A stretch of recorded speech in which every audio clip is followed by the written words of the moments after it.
Hola, amigos de Clubmaker. El tema que nos corresponde el día de hoy es sobre una miscelánea de preguntas en relación a diferentes temas quirúrgicos que se han hecho en ENAM, en salud y en los exámenes de residencia. Como ustedes pueden ver, después de todo lo que hemos repasado, le hemos hecho lo más sucinto posible. Vamos a ver que el responder estas preguntas también es sencillo, no son difíciles. Veamos algunas de ellas para que vean en el contexto cómo se hacen las preguntas. Veamos acá un caso. Mujer de 50 años que presenta dolor abdominal intenso en epigastrio de más de 24 horas de duración. Al examen hay hipersensibilidad y dolor por debajo del reborde costal derecho. Tiene leucocitosis 12.000 por milímetro cúbico. Tiene un aumento discreto de las bilirrubinas, fosfatasa alcalina, transaminasas y amilasa sérica. ¿Cuál es el diagnóstico probable? Si ustedes analizan la pregunta, es un dolor debajo del reborde costal derecho, estamos hablando de un Murphy positivo, ¿no?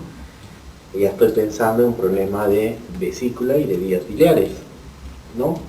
Tiene 24 años y hay leucocitosis con aumento de la fosfatasa alcalina. Si aumenta la fosfatasa alcalina, ya estoy hablando de un componente obstructivo. Este componente obstructivo va a conllevar a cierto daño del hígado en sí.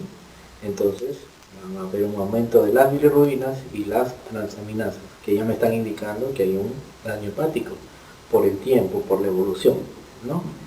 Y hay un aumento de las amilasas. Si hay un aumento de las amilasas, yo ya estoy hablando de que hay un compromiso pancreático.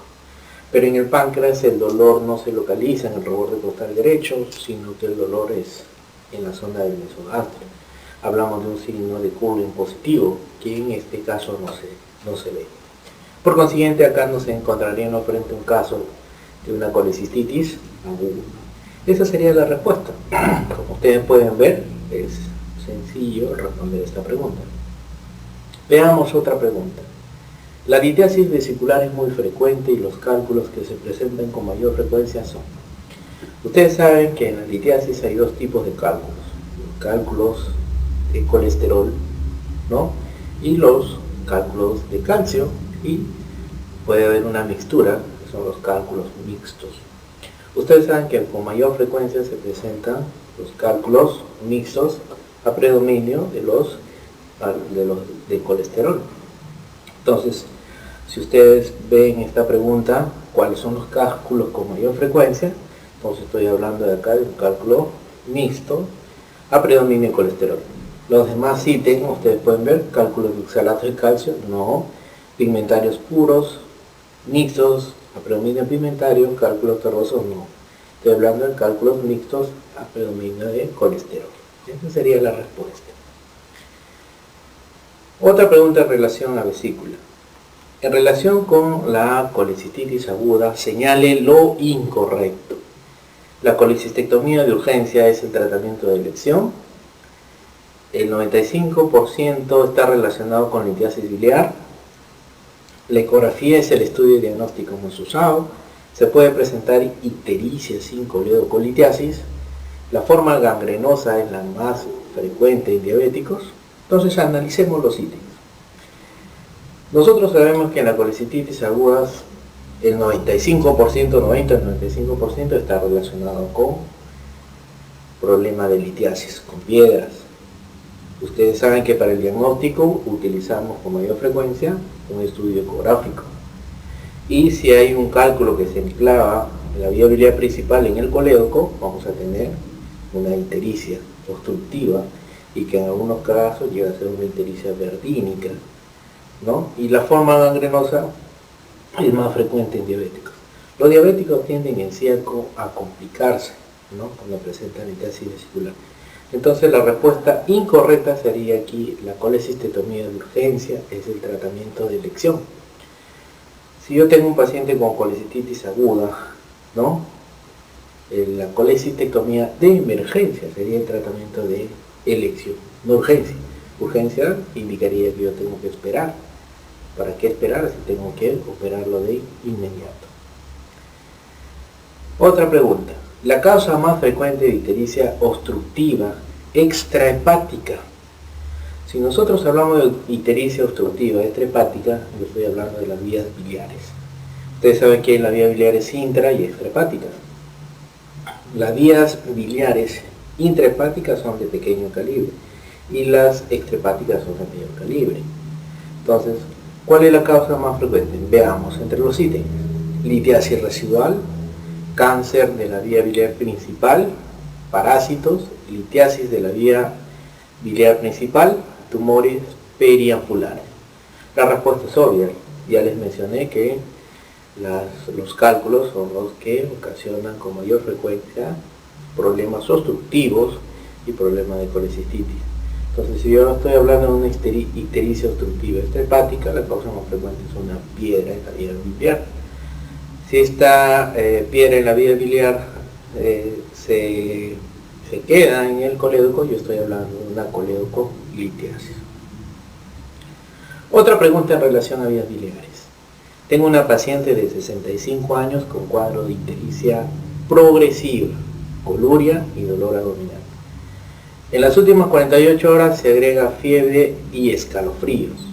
¿Cuál es el diagnóstico más frecuente? Ustedes saben que en la colecistitis aguda es raro los cuadros que cursen con ictericia, ¿no? Raro, y mucho menos con coluria. Si yo tengo una paciente que ya tiene ictericia, y esta ictericia va aumentando poco a poco, y que tiene coluria, yo ya estoy hablando de un compromiso obstructivo en la vía biliar principal, ya yo estoy hablando de una colédocolitiasis. Y si a esto se suma lo que es fiebre, escalofríos, y si tomo un hemograma encuentro leucocitosis, yo ya estoy hablando de una inflamación de la vía biliar principal del colédoco. Yo ya estoy hablando de una colangitis. Entonces, ¿cuál es el diagnóstico más probable? En este caso sería una colangitis aguda, ¿no? Ustedes saben que el manejo de la colangitis aguda es muy diferente al manejo de una colecistitis aguda, ¿no? Son totalmente diferentes, ¿no? No vayan a confundir. Veamos otra pregunta.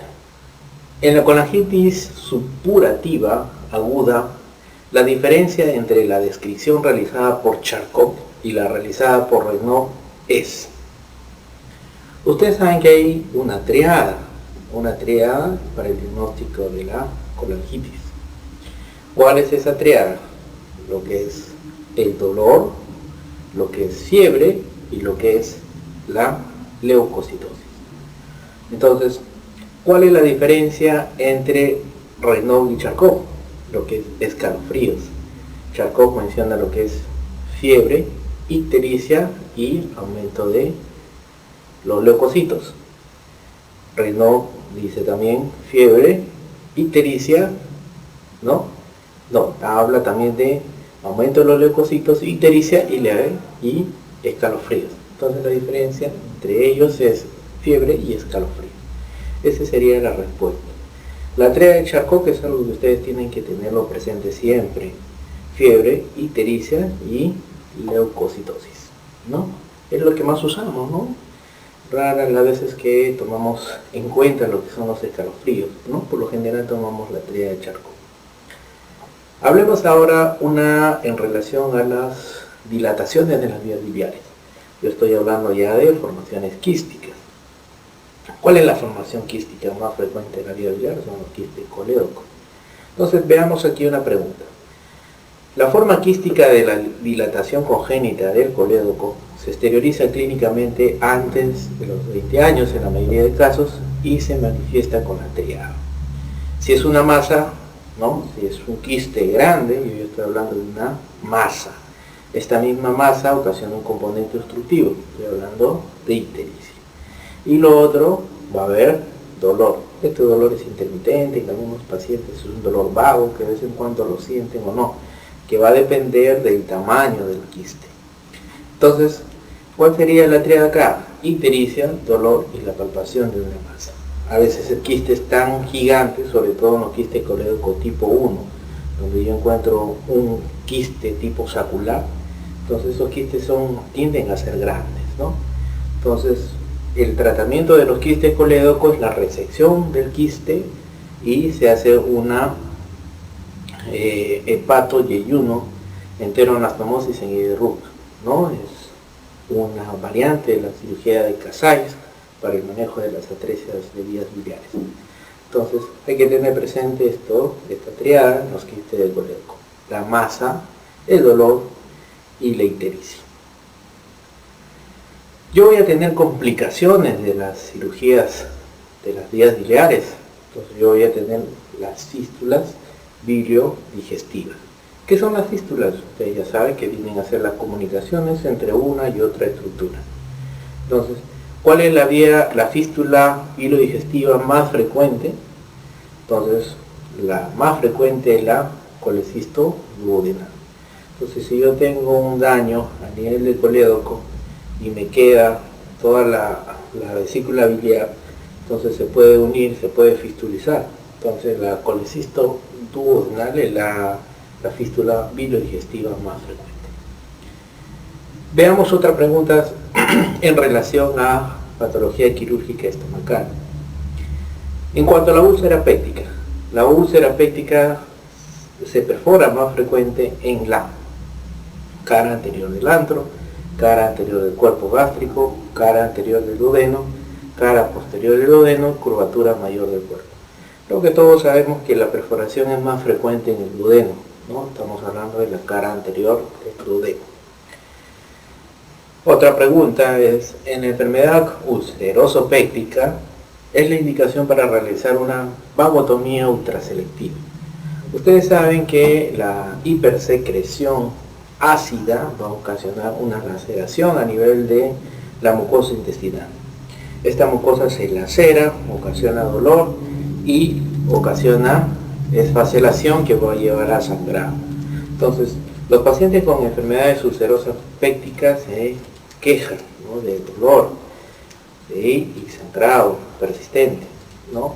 Este sangrado persistente pues lleva a una hemorragia digestiva alta, como ustedes saben. Entonces, hay indicación de manejo médico y hay indicación de manejo quirúrgico. ¿Cuándo saber que yo tengo una enfermedad ulcerosa péptica y manejo médico? Primero tengo que descartar todas las causales de enfermedad ulcerosa péptica. Toda enfermedad ulcerosa péptica se tiene que biopsiar para descartar lo que es el Helicobacter pylori. Si yo descarto el Helicobacter pylori, doy el tratamiento para el Helicobacter pylori. Pero si en caso yo no encuentro el Helicobacter pylori, tengo que optar por la conducta quirúrgica. Toda la terapia quirúrgica lo que busca es tratar de disminuir la gastrinemia. Y ustedes saben que el vago es un estimulante de la formación de ácido gástrico. Entonces ustedes saben que el vago se secciona en el tronco. Estoy hablando de una vagotomía troncular, se secciona de las raíces, ¿no? Ya estoy hablando de una vagotomía selectiva. Y si yo corto todas las ramas que van hacia la cara anterior, ya estoy hablando de una ultraselectiva. Pero en la ultraselectiva no se toma lo que es la pata de cuervo, ¿no? No se toca la sección del píloro. Entonces, cuando yo indico una vagotomía ultraselectiva, cuando yo tengo sangrado persistente, ¿no? Sangrado persistente. Es decir, estos pacientes están con hemorragia digestiva alta por enfermedad ulcerosa péptica. Estos pacientes se les tiene que realizar una vagotomía ultraselectiva. Otra pregunta, ya en relación a neoplasia.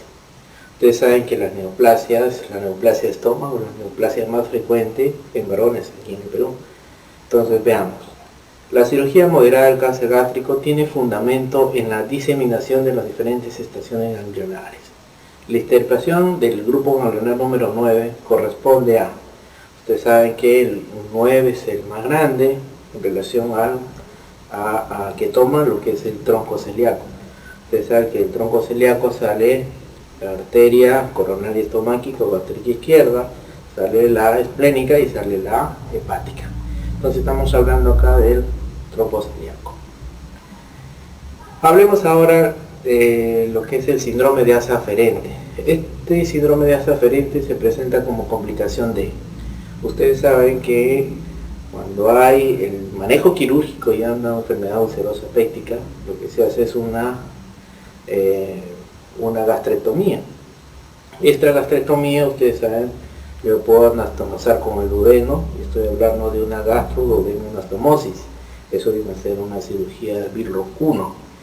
Y si yo hago una gastro y una anastomosis, estoy hablando de una cirugía de Billroth 2. Entonces, en esta cirugía de Billroth 2, lo que pasa a veces, ustedes saben que hay una discrepancia entre el muñón gástrico y lo que es el yeyuno.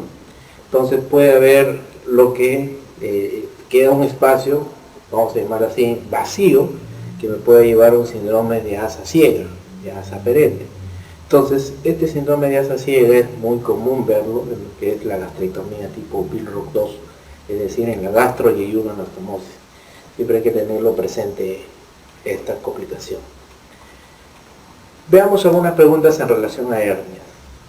La técnica de operación de la hernia inguinal que utiliza el ligamento de Cooper se denomina.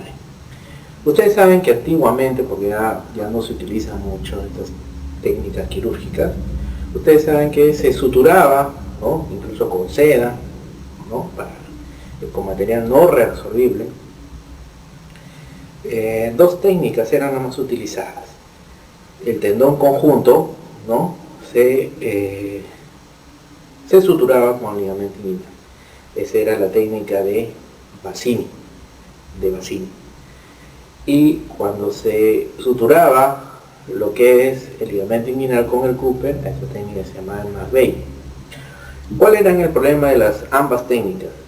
Que si ustedes colocan un punto de atención, este punto con el esfuerzo que hace la persona y con el aumento de la presión intraabdominal, había muchos casos de recidiva. Entonces se dejó de usar. Esas técnicas las denominaron técnicas de mucha tensión, vamos a decir así.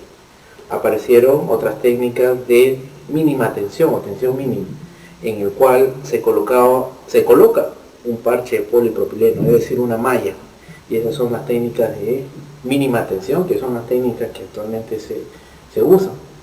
También hay las técnicas laparoscópicas, ¿no? Estas técnicas laparoscópicas también se coloca una malla en la zona preperitoneal. Entonces, en base a esta pregunta yo estoy hablando de la técnica de la operación en la cual se une el ligamento inguinal con el Cooper, en la técnica de McVeigh. Como les digo, estas técnicas ya no se utilizan mucho. Referente a las hernias inguinales, señale lo correcto. La persistencia del conducto peritoneo vaginal es causa de las directas. Como ustedes saben, las fisiopatologías de las directas es una debilidad de la pared posterior, de la fascia transversal. La persistencia del conducto peritoneo vaginal está en referencia a las hernias indirectas. Por consiguiente, este ítem no sería el correcto. Las indirectas protruyen por dentro de los vasos epigástricos. Ustedes saben que yo tengo un triángulo de Hesselbach. Este triángulo de Hesselbach está formado por el músculo recto anterior mayor del abdomen, los vasos epigástricos y el ligamento inguinal. Lo que pasa por dentro del triángulo de Hesselbach vienen a ser las hernias directas, y lo que sale por fuera vienen a ser las hernias indirectas. Entonces, vamos a ver en esta pregunta, ¿las indirectas protruyen por dentro? No, lo que protruyen por dentro son las directas. ¿Las directas protruyen por fuera del triángulo de Hesselbach? No, protruyen por dentro. ¿Las indirectas protruyen por fuera de los vasos epigástricos? Esa sería la respuesta correcta, ¿no? Salen por fuera de la arteria epigástrica inferior. Muy bien, eso es todo una miscelánea de varias preguntas que se han hecho en diferentes exámenes, y como ustedes pueden ver, muchas de las preguntas tienen el mismo contexto, es decir, se manejan bajo el mismo concepto, conceptos mínimos que ustedes tienen que saber. Y dentro de cirugía tienen que saber, como ustedes vieron, en el caso de las hernias, tienen que saber su fisiopatología, ¿no? Tienen que conocer su triángulo de Hesselbach. En cuanto a vesículas, tienen que saber lo que es la colecistitis, tipo de cálculos, y tienen que saber lo que es la coleocolitiasis. En cuanto a enfermedad ulcerosa péptica, tienen que saber cuáles son las indicaciones del tratamiento quirúrgico de la enfermedad ulcerosa péptica, tienen que conocer lo que son las vagotomías, ¿no? Y tienen que saber los tipos de cirugías que se realizan para el manejo de la enfermedad ulcerosa péptica. Igual en la pancreatitis, ustedes tienen que conocer cuándo se tiene que operar una pancreatitis, cuáles son esos criterios que indican que ustedes tienen que optar por una actitud quirúrgica. Muy bien, amigos de Plus Médica, esperamos que este curso les sea de su agrado y les sirva en el futuro para que puedan manejar pacientes con diferentes patologías. Muchas gracias.